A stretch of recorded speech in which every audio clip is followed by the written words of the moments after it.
This is Section 8.1, Mendeleev's Periodic Table. Please complete the outline as you go through this. Here's the objectives. 1. Be able to identify the person credited for organizing the periodic table and state the basis for this organization. All right, there's a few different people that we want to talk about as scientists were trying to come up with a way to organize elements. In the early 1800s, they were discovering a lot of elements, and so they were trying to come up with a way to organize them so that that made sense. And the first person to really come up with kind of an idea was this Dobereiner. Now, your text calls him Dobringer, and I'm not really sure. I've never seen it that way before, but so we're going to call him Dobereiner, and this is about 1829, and he took different elements, found out things like chlorine, bromine, iodine. They would all do things that are very, very similar, very similar properties and so on. Same thing with things like sulfur, selenium, tellurium, and so on. So he had this idea that, well, maybe you could put them in these groups of three. So he kind of organized them into groups of three and called those triads. And, it was good. It was a good start, but, it didn't really show how did this triad relate to that one and so on. Didn't give us much more than that. And that was kind of where the problem was with his.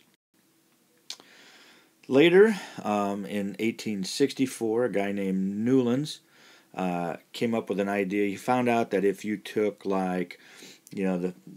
these elements and started laying them out, the ones that they knew, starting with like lithium, all the way through neon, and then you kind of went to the next ones, which would have been like sodium and so on.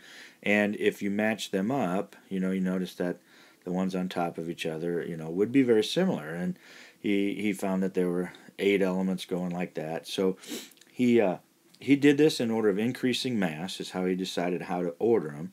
And he came up with the idea of the law of octaves. And this is a better thing, but there are some problems because this law of octaves only works for a certain number of elements, and then we start to get some other different patterns. It doesn't really explain things that where in the middle of the chart where we have things like iron and gold and silver and those things. It doesn't really show that. So there are still some problems with this one. A few years later, a guy named Mendeleev once again kind of used the masses. They knew mass, but at this time, remember, they wouldn't have known the atomic number yet because we haven't figured out protons. And at this point, they haven't even figured out electrons yet. So he's just working with the atomic mass of an element, kind of putting them in order.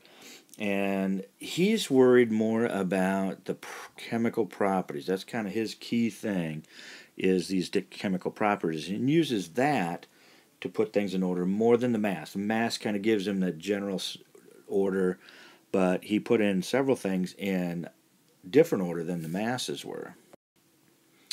And so, if you look at, then you can see his table. This one over here is kind of his original table, and you can, if you look at it at first, it kind of looks kind of weird, but if you think about it being turned, that's the problem. It's, it's kind of turned on the side versus the way we write our periodic table at this time.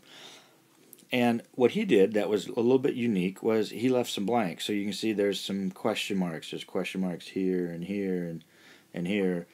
And so he had them in there by masses for the most part, but not for everything. If you look at like potassium's kind of the one they usually use, potassium and argon. And argon comes before potassium, and it's a noble gas, and it wouldn't fit into the same characteristics of properties that things like lithium, sodium, potassium, rubidium, cesium, and so on, that these guys do. So he put it out of order, saying, it doesn't really fit that way, and did that.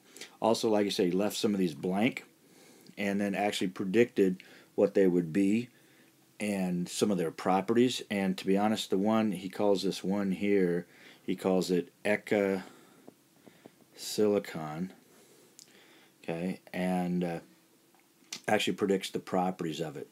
And so this is actually germanium, is when eventually it's found, and it's called germanium. But he had predicted, and this was one of the reasons that his periodic table is actually accepted. That was the main reason. So in your notes, along with these blanks, would you put this information down that Mendeleev predicted germanium, called it eka-silicon. Put that in your notes also in the hand-in outline that you're working on. Okay, so we were talking about this. Found elements that had similar chemistry, put those in together in groups. We call them groups or families nowadays, and put those together, put in some out of order like argon and potassium. And like I said, the main thing was he grouped them by properties, not mostly by mass. And the fact that he left some of them blank, and then those elements were later discovered, was a huge reason why his periodic table was the accepted one. And that is the end. Make sure that you have filled in the outline to be turned in class. So make sure that you have done that.